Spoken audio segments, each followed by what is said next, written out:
پڑھنے کے لیے میرے پاس اتنے پیسے نہیں تھے، اس لیے زمین فروخت کر کے پڑھا۔ فوراً سے پی ایچ ڈی کر لی، واپس کابل آیا۔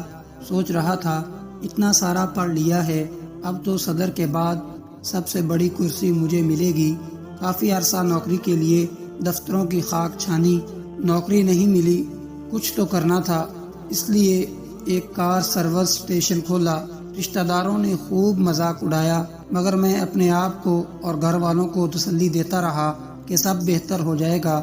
سروس اسٹیشن بہت خستہ حال تھا، شیشوں کے بجائے پلاسٹک کا سہارا لیا۔ کابل کی یخ بستہ اور تیز و تند ہوائیں آئے روز پلاسٹک اڑا لے جاتے اور مجھے ہر روز نئے پلاسٹک خریدنے پڑتے۔ چچا زاد بھائیوں کو میرے نئے کام سے کافی راحت محسوس ہوئی تھی۔ آئے روز خوبصورت کاریں لاتے اور مجھ سے دھلاتے تھے۔ اگرچہ میرے ساتھ اور بھی لوگ کام کرتے تھے، مگر ان کی کاریں ہمیشہ میں خود صاف کرتا تھا۔ سخت سردی کا موسم تھا، کابل کی یخ بستہ ہوائیں جسم کے آر پار گزرتی تھیں۔ میں پلاسٹک والی کھڑکی سے باہر کا منظر دیکھ رہا تھا۔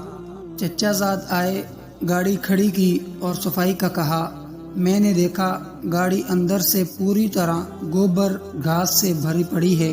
خدا جانے، مگر میرا گمان یہ تھا کہ یہ انہوں نے خود ہی جان بوجھ کے گندی کی ہے تاکہ میں صاف کروں اور وہ دیکھ کر سکون پائے۔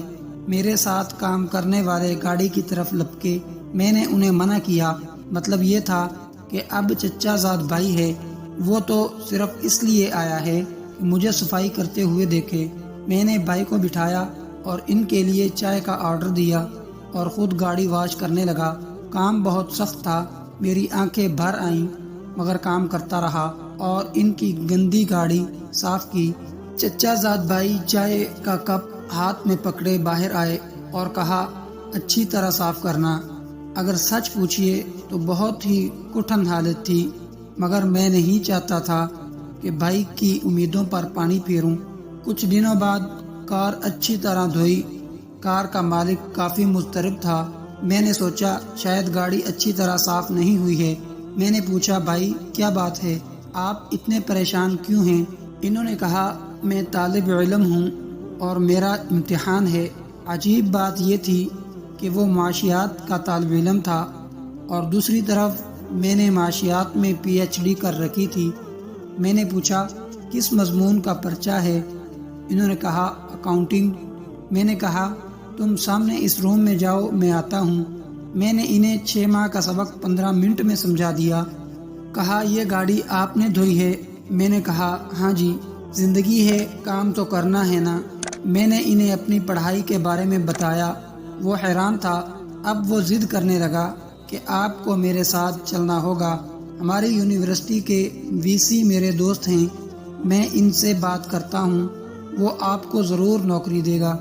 میں ان کے ساتھ چلنے لگا تو انہوں نے میرے میلے کچیلے کپڑے دیکھ کر استفسار کیا، کوئی اور کپڑے نہیں ہیں آپ کے پاس؟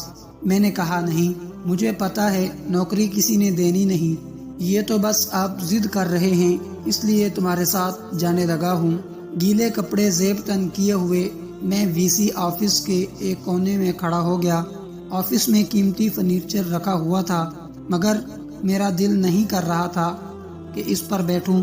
وی سی مجھے مستری سمجھا۔ میں نے ایک کپڑا لیا، صوفے پر رکھا اور بیٹھ گیا۔ طالب علم نے میری کہانی انہیں سنائی۔ انہوں نے تمسخرانہ نظروں سے مجھے گھورا۔ جان چھڑانے کی خاطر انہوں نے کہا، تم ڈیمو کے لیے تیاری کرو، ہم تمہیں کال کریں گے۔ میں نے کہا، میں ابھی بھی ڈیمو کے لیے تیار ہوں۔ انہیں میرا یہ انداز اچھا نہیں لگا، مگر پھر بھی انہوں نے فون اٹھایا۔ سب ٹیچرز کو اس کلاس روم میں بٹھاؤ، کہو ڈیمو ہے۔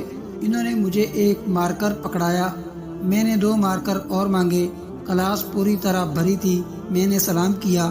میرے کپڑے دیکھ کر تمام طلبہ مسکرا رہے تھے۔ حکم ہوا، آپ ڈیمو شروع کریں۔ میں نے کہا، کس موضوع پر لیکچر دوں؟ کہا، آپ کی مرضی۔ میں نے معاشیات کے 10 موضوع بورڈ پر لکھے۔ میری خوبصورت لکھائی بورڈ پر کافی بلی دکھائی دے رہی تھی۔ میں نے کہا، اس میں کون سے موضوع پر بات کروں؟ انہوں نے کہا، دوسرے نمبر والا ٹاپک۔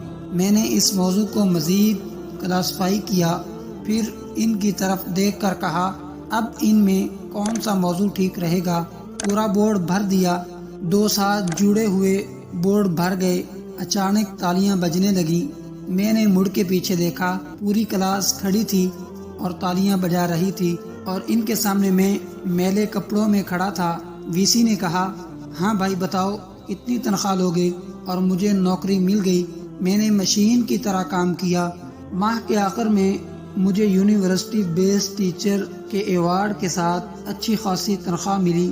سب سے زیادہ تنخواہ اس یونیورسٹی میں 50,000 افغانی تھی، پر مجھے 1,20,000 پر رکھ لیا گیا۔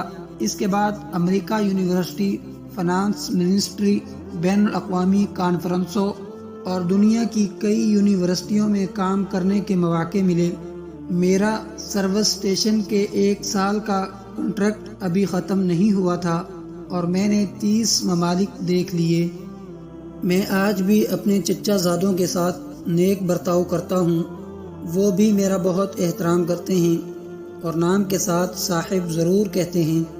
میں خدا سے خوش ہوں۔ زندگی کے سامنے کبھی ہتھیار مت ڈالیں۔ زندگی کے میدان میں اتار چڑھاؤ آتے ہی رہتے ہیں۔ ہمیشہ آنے والے کل کے لیے پر امید رہیں۔ کبھی کوئی کام کرتے ہوئے شرماتے نہیں۔ زندگی میں کوئی کام چھوٹا اور بڑا نہیں ہوتا، البتہ کام کے طریقے چھوٹے اور بڑے ضرور ہوتے ہیں۔